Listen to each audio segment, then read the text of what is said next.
Apakah dengan demikian PDI Perjuangan akan dilibatkan?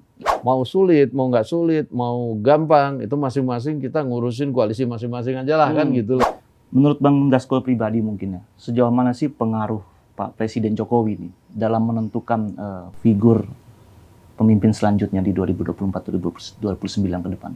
Sejauh mana Bang persiapan kader-kader Partai Gerindra menyambut pemilu legislatif dan pemilu presiden? Kami ini udah bosen hampir menang. Kalau bisa hampir kalah lah gitu loh. Nanti di pemilu ini kalau bisa hampir kalah, jangan hampir menang terus.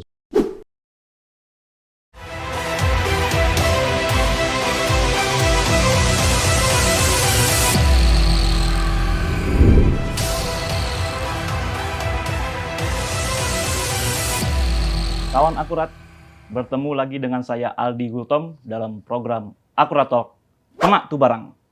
Kali ini saya berkunjung ke ruang kerja salah satu tokoh politik nasional, Bang Sufmi Dasko Ahmad, yang juga menjabat sebagai Ketua Harian DPP Partai Gerindra sekaligus Wakil Ketua DPR RI. Selamat siang, Bang Dasko. Siang. Sehat, Bang? Alhamdulillah sehat. Ceria terus, Abang. Harus ceria dong. Nah, Bang, dalam episode kali ini saya dan Bang Dasko akan banyak mendiskusikan soal peta politik kita menjelang 2024, juga mengenai Partai Gerindra dan persiapan-persiapannya, juga pencapresan Pak Prabowo Subianto tentu saja. Yeah. Juga yang paling hangat adalah yang dibicarakan oleh masyarakat saat ini, Bang. Pembentukan atau wacana membentuk sebuah koalisi besar atau koalisi kebangsaan. Dan itu sangat nanti oleh masyarakat. Kapan gongnya ini, jadinya ini, koalisi kebangsaan ini. Mungkin pertama pertanyaan kami di Akurat Talk ini kepada Bang Dasko adalah sebagai orang yang juga mengetahui betul tentunya tentang wacana pembentukan koalisi besar ini, Bang ya. Berawal dari pertemuan 5 ketua umum partai koalisi pemerintah ya Bang di partai di kantor DPP PAN waktu itu tanggal 2 April. Lalu dimunculkanlah wacana koalisi besar itu untuk pertama kalinya oleh salah satunya oleh Pak Prabowo Subianto sendiri, Ketua Umum Partai Gerindra. Mungkin bisa diceritakan Bang Dasko, bagaimana awal mulanya wacana ini terbentuk dan siapa sih yang menggagas ini Bang sebetulnya? Iya kan sebenarnya ada Ketua Umum PAN Bang Zulkifli Hasan yang mengundang silaturahmi bulan puasa terhadap partai-partai koalisi pemerintah yang kemudian juga dihadiri oleh Pak Jokowi. Nah, kebetulan pada waktu itu PDIP Perjuangan Ketua Umumnya sedang di luar negeri sehingga berhalangan hadir. Nah sehingga di dalam pertemuan itu kemudian karena satu visi dan misi yang sama dan juga sebagai koalisi dari pemerintah yang ada saat ini kemudian ya disampaikanlah kenapa kemudian kita tidak membentuk satu koalisi yang isinya adalah koalisi pemerintah pada saat ini. Dan kemudian dari situlah kemudian berangkat ada perumpamaan yang dinamakan koalisi besar, kemudian yang mengkerucut menjadi nama koalisi kebangsaan, yang sampai saat ini juga masih kemudian melakukan pembicaraan-pembicaraan dari waktu ke waktu. Dan ya kita belum tahu hasilnya seperti apa karena ini kan masih juga penjajakan yang dilakukan oleh partai-partai tentunya demikian.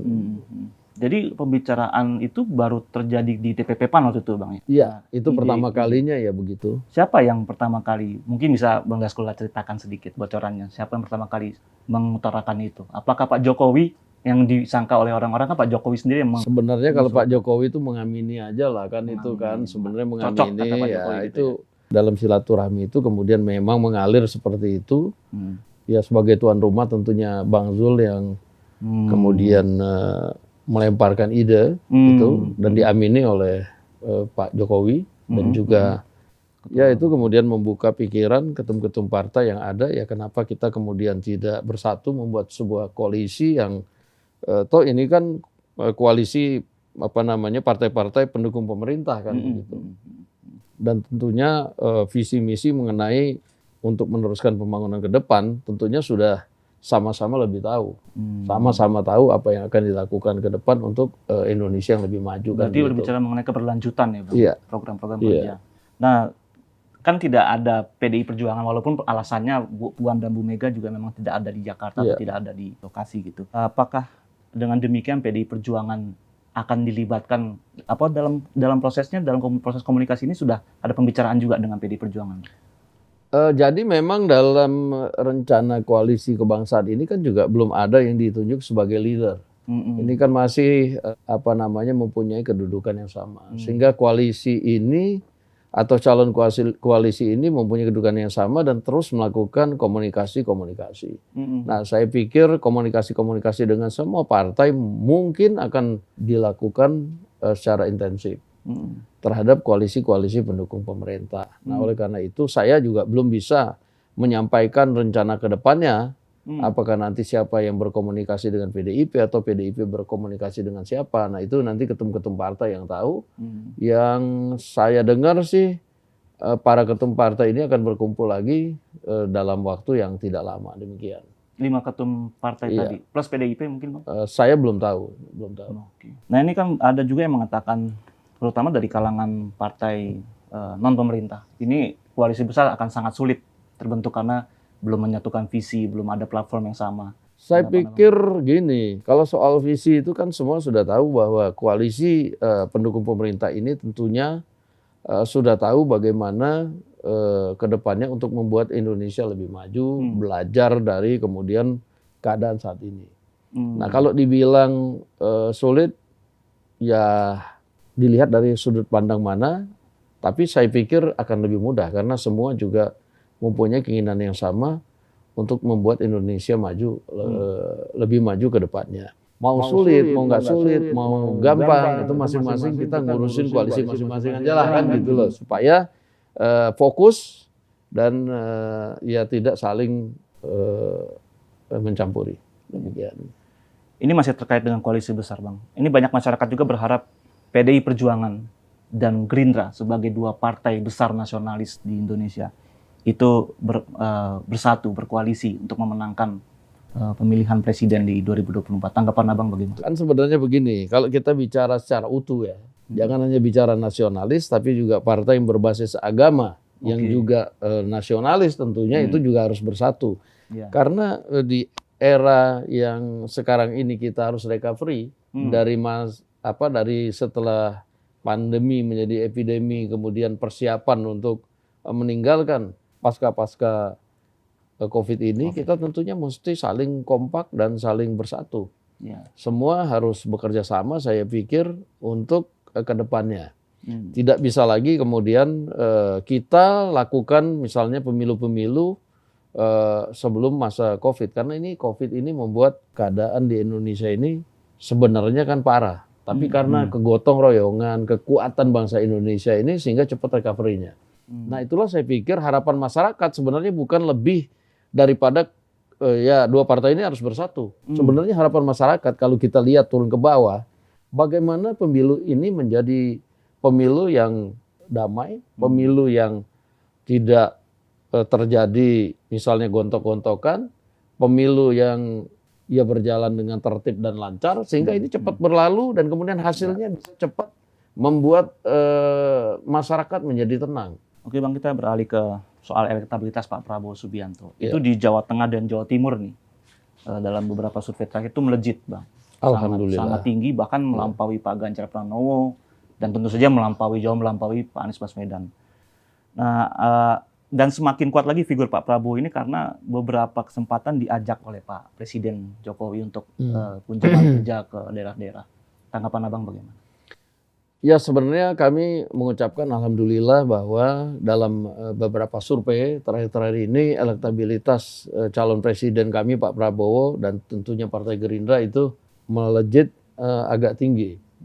Namun kami juga berpatokan bahwa survei ini juga kan fluktuatif, terlihat melihat dari momen yang ada dan juga hasil kerja-kerja konkret dari pendukung Pak Prabowo serta partai. Struktur partai. Iya. Nah, oleh karena itu saya berulang kali menyampaikan kepada para pengurus partai, para kader partai, para pendukung Pak Prabowo, kita jangan lengah, kita jangan terlena, apalagi kita jumawa. Kita harus tetap mendekatkan diri kepada rakyat, kita harus tetap kerja-kerja yang menyentuh rakyat, dan kita juga harus tetap mempromosikan calon presiden kita, keunggulannya, programnya, dan lain-lain, dan jangan sampai lelah, jangan juga berhenti karena puas. Nah, ini saya harapkan bisa akan terus menjaga elektabilitas dan popularitas dari calon presiden dan partai. Sebenarnya menurut pembacaan di Partai Gerindra sendiri apa sebenarnya? Masih adakah kendala-kendala buat pencapresan Pak Prabowo Subianto sendiri dari segi elektabilitas kan sudah popularitas apalagi gitu Bang? Apalagi sih yang harus dibereskan oleh Partai Gerindra ke depan ini Bang? Tugas besarnya apa Bang? Ya, tugas besarnya adalah menjaga keutuhan bangsa. Kami sudah mengalami dalam pemilu-pemilu kemarin itu kan soal polarisasi yang membuat bangsa Indonesia ini terbelah-belah. Nah, kami ingin dalam pemilu kali ini itu tidak terjadi. Sehingga dengan elektabilitas yang tinggi ini kami juga ingin mengajak partai-partai yang ada, mari kita sama-sama untuk memikirkan hal ini. Dan kami berharap sekali bahwa partai-partai yang ada ini minimal yang di koalisi pemerintah ini mempunyai pandangan yang sama. Bagaimana tanggapan Abang mengenai endorsement-nya Pak Jokowi, Pak Presiden terhadap Pak Prabowo itu mungkin itu salah satu yang juga membuat elektabilitas Pak Prabowo kan juga semakin tinggi ya Bang, karena dalam beberapa kesempatan Pak Jokowi secara terbuka menyampaikan semacam dukungan, sinyal dukungan. Dengan kerja keras dari struktur para pendukung bahkan Pak Prabowo sendiri, alhamdulillah elektabilitas itu semakin meningkat. Karena kan Pak Prabowo ini begini, sejak jadi Menteri Pertahanan sudah berkomitmen dengan kami bahwa beliau hanya akan fokus kerja-kerja sebagai pembantu presiden dan tidak akan memanfaatkan waktu untuk berkampanye karena dianggap itu kurang etis sebagai menteri. Nah, sehingga kesempatan untuk melakukan kampanye itu sangat jarang. Itu hanya bisa kemudian terekspos ketika beliau memaparkan atau kemudian menunjukkan hasil kinerjanya kepada masyarakat. Itu terlihat dari ekspos berita tentang kegiatan-kegiatan yang ada. Dan sangat terbantu juga ketika kemudian Pak Jokowi misalnya kemudian mengajak Pak Prabowo ke beberapa titik yang sebelumnya itu kan kerap kali memang Pak Prabowo dan Pak Jokowi berdiskusi berbagai hal.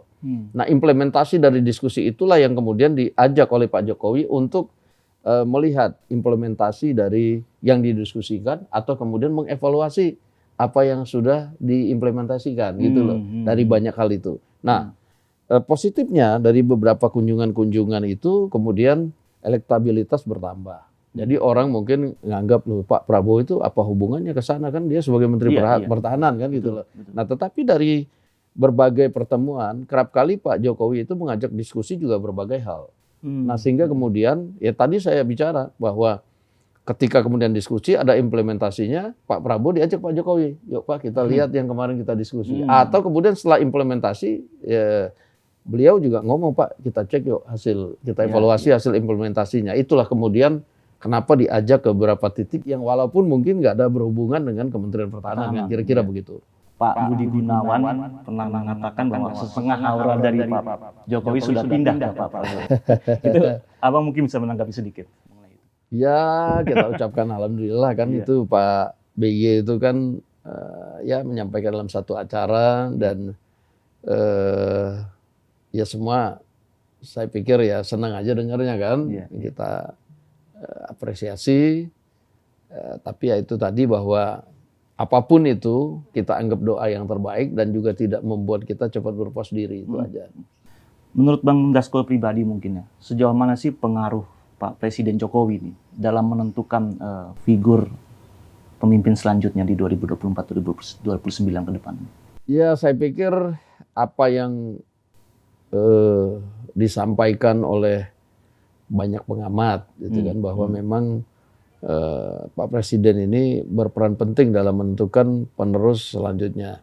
Nah, saya pikir itu juga ada benarnya kalau dalam kerangka kemudian meneruskan kelanjutan pembangunan yang pada saat ini belum selesai tepat waktu. Pembangunan yang belum selesai tepat waktu ini bukan karena pemerintah tidak bekerja keras, tapi kan kita kepotong 2 tahun kepotong COVID. Nah, sehingga kalau dilihat dari kerangka itu ya memang peran Pak Presiden itu penting. Karena soal meneruskan kelanjutan daripada pembangunan. Nah, tetapi saya pikir mungkin juga calon presiden termasuk Pak Prabowo tentu akan menyesuaikan dengan pembangunan yang ada dan kedepannya sekarang supaya kemudian bisa selaras untuk Indonesia yang lebih baik daripada yang sekarang. Terlepas dari wacana koalisi besar nih Bang, atau koalisi kebangsaan, menurut Gerindra sendiri apakah Pilpres 2024 akan lebih baik hanya 2 pasangan atau lebih dari 2 pasangan? Ya sebenarnya kan kalau pasangan itu kan kita nggak bisa paksakan. Pasangan itu kemudian tentunya hasil dari nanti koalisi partai-partai yang ada dan tentunya kan itu mencerminkan kedaulatan rakyat atau keinginan rakyat yang diwakili oleh partai politik. Nah sehingga yang kita harapkan dia mau 3 pasang calon, mau 2 pasang calon, semua calon harus menyadari bahwa pentingnya persatuan dan kesatuan. Nah ini Indonesia itu akan kuat kalau kemudian elit-elitnya bersatu. Elit-elitnya kuat. Ancaman dari dalam maupun luar negeri itu juga akan terhindar kalau kemudian elit-elitnya bersatu. Nah oke lah kita berkompetisi di dalam Pilpres itu nggak ada masalah. Tapi sudah ada contoh dan juga di beberapa negara sudah ada contoh. Ketika selesai kompetisi, selesai juga permasalahan. Harus segera bersatu, sama-sama mengisi pembangunan, harusnya begitu. Dan itu dicontohkan oleh Pak Prabowo. Mudah-mudahan menjadi satu tradisi yang baik. Jadi lebih bagus ya dua pasangan calon itu ya Bang? Ya bisa 2, bisa 3, nggak ada masalah. Tapi semua harus mempunyai pandangan yang sama. Bahwa ini kontestasi ya selesai dong setelah kontestasi gitu loh. Dan kontestasinya juga harus sehat. Kita lakukan dengan ya enak-enak lah gitu loh kan gitu. Sebagai bangsa yang biasa gotong royong tentunya ya jangan kemudian pengalaman yang lalu itu kan ada yang kemudian sampai polarisasinya terpecah, yang kemudian nggak recovery sampai sekarang itu mudah-mudahan tidak terjadi lagi. Kami melihat Bang Dasko juga sering banget turun ke lapangan ya Bang, turun ke bawah, menyapa kader-kader di bawah. Sejauh mana Bang persiapan kader-kader Partai Gerindra menyambut pemilu legislatif dan pemilu presiden?